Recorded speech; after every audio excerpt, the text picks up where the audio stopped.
You see this guy right here? Now that's lucky. But this guy's even luckier. Or what about this guy, who people are calling the luckiest unlucky man to ever live? Those are only 3 of the luckiest people I gotta show you. From straight up miracles all the way down to this at number 1. Settle. Yeah, this guy's gotta be using cheat codes. That's one way to be seeing green, but this skater was nearly seeing red. I mean, a fall like that typically ends in a lot more pain, but he got off easy. And this dude's about to get off the hook, just not in the way he'd hoped. Damn, with recklessness like that, those ride attendants are gonna kill somebody. And so is this tree. Like, the thing's probably been standing there for 100 years, but decided now was the perfect time to go. But life's full of things trying to kill you, because this cop right here was just doing his job when this happened.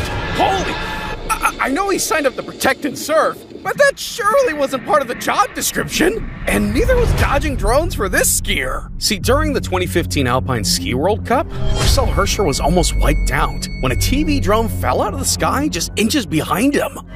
Jesus! 22 pounds of force falling from 65 feet? No wonder drones are no longer allowed at ski races. That was lucky, but the moments coming up get even luckier. Like the time a guy accidentally won the $273 million jackpot. Or when someone literally survived 3 days in a capsized ship at the bottom of the ocean. Look, if you don't want to see the luckiest people alive, stop watching. But first, I gotta show you the time a surfer took on one of the ocean's biggest apex predators and lived to swim another day.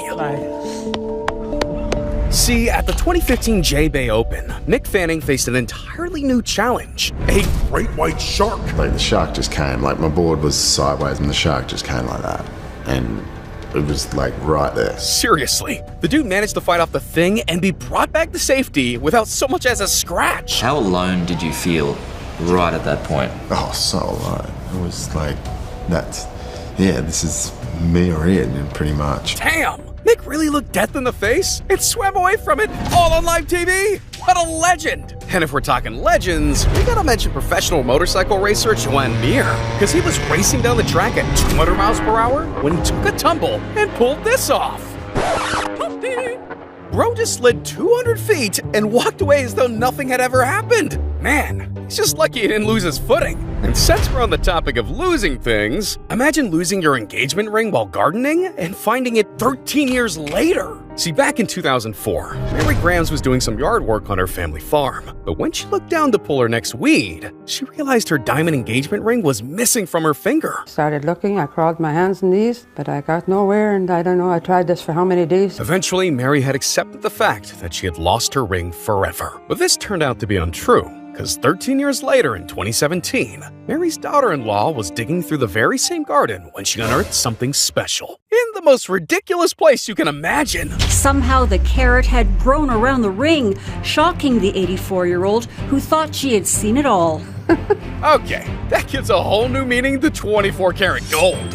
What are the chances of that? 1 in a million? But if there's anyone who knows anything about 1 in a million shots, it's Don Calhoun. See, throughout the 1993 NBA season, the Bulls hosted a promo for their fans, and the rules were simple. Make the shot, win $1 million. But the odds weren't in anyone's favor, because out of the 18,000 fans in attendance for any given home game, one lucky individual would be chosen to shoot a 3/4 court shot for a chance to win the cash prize. The chances of hitting the shot? Less than 1%. Something that became very evident throughout the contest's runtime, because out of the 20 people chosen to participate, all of them failed miserably except for one. Yeah, Don launched an 80-foot shot and secured the 7-figure check, and he was only 23 years old at the time. That kind of luck is like winning the lottery. Speaking of, did you know your chances of hitting big are 10.7 million to 1? Yeah, not great. So imagine the odds of winning the jackpot on a scratchy, not once, but twice. See, this is the story of Bill Morgans, a previous winner who was asked to recreate the moment for TV when the unthinkable happened. I just won 250,000. I'm not joking. I just won 250,000. I've won 250,000, honey. I have. We got that new house. God damn! That amount of money from scratch-offs is ridiculous. But you know what's even more ridiculous than winning big twice? Winning the Mega Millions jackpot. Hey, TJ. Okay, Stray, get this. This man says he has not held a job in 15 years. And for getting your ticket at the store. I bought tickets and messing with my phone and putting my money away. Two hands, so I set the tickets down, thinking I was going to pick them up and walk out, and I just walked out without the tickets. I was cleaning up. He was the last person in here buying lotto, and his tickets were here on the counter, so I put them for safekeeping under our register. And I'm sure we're going to be friends.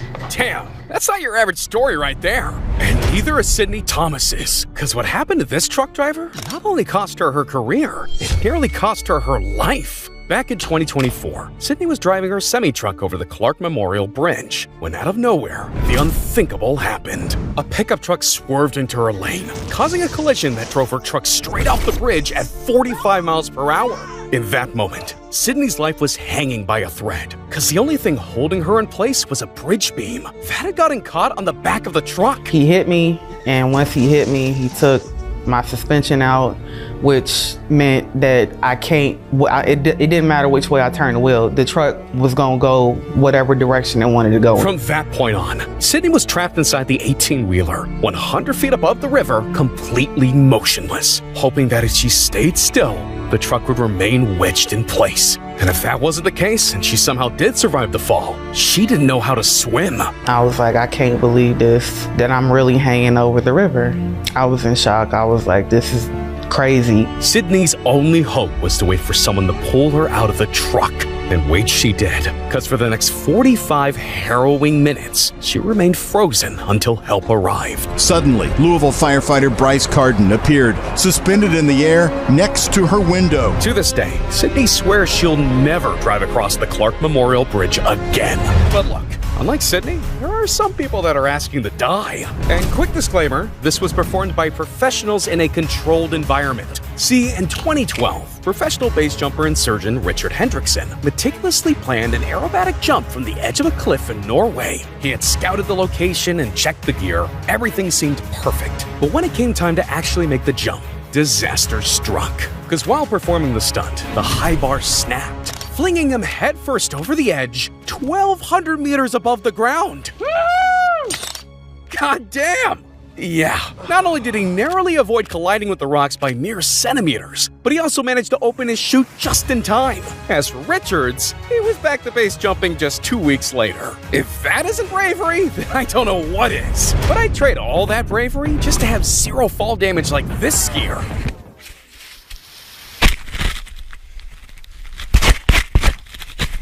Thank you. Dude just survived a massive ass fall. And the first thing he says is, thank you? Jesus! How the hell does someone even survive that and laugh it off? Well, not every story is a laughing matter. Because Aaron Langworthy went from being an excited thrill seeker to a survivor in just a matter of seconds. See, in 2012, Aaron was on vacation in Zambia, where she found herself 360 feet above the Zambezi River, about to bungee jump off a bridge. 14 people had successfully completed the jump before her, but when it came to Aaron's turn, she wasn't about to share a similar fate. It was my safety harness, which actually snapped, and then I just remember opening my eyes underwater, seeing all this murky brown bubbly stuff, so you can't really see anything. It's like being in a washing machine. You don't know which way's up, which way's down. Yeah. While she may have fallen from the height of a 30-story building, Aaron walked away with only a dislocated shoulder and some bruising on her back. Damn. I can't believe it. And I can't believe Melvin Roberts either, because this dude's been struck by lightning more times than anyone else on the planet. And if that's not shocking enough, the dude was able to walk it off like it's nothing every single time. You see, over the years, Melvin has been struck by lightning 12 times. And while some may find it hard to believe, Melvin has the injuries and medical reports to back it up. Each time, doctors have examined his injuries and found them consistent with those of a lightning strike victim. From multiple exit wounds to trouble with memory and speech, he's had x-rays and CT scans all the way to his 11th strike. Yeah, how someone could get hit by lightning that many times remains a mystery to this day. But You know what's not a mystery at all? The fact that this Marine's survival story is crazy as hell. Because he was standing in the wrong place at the wrong time and took a bullet to the dome. Jesus, that's a real-life hit marker. Now, thankfully that guy was wearing a helmet, because if he wasn't, this would be a totally different kind of video. You alright? Yeah.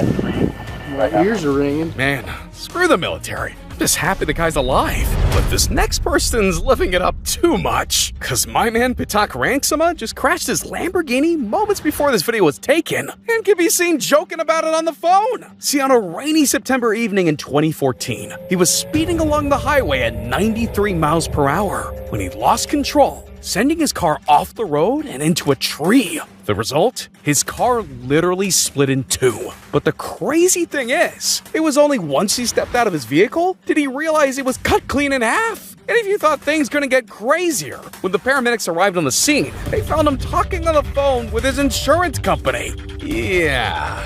The only things that took a hit here were his car and the insurance company. Damn, this man's blessed. But this next person's cursed, because he lost something worse than his car, his freedom. And if it weren't for a little bit of luck, the guy would be wrongfully behind bars for life. See, back in 2003, 24-year-old Juan Catalan was wrongfully convicted of murder for the killing of a young woman in Los Angeles, despite having an alibi saying he was at a Dodgers game with his daughter on the night of, and even having tickets to prove it. He was sentenced to life in prison with no hope of ever getting out. You guys have the wrong person. You're literally identical to this. That's not me. It sure looks a lot like you.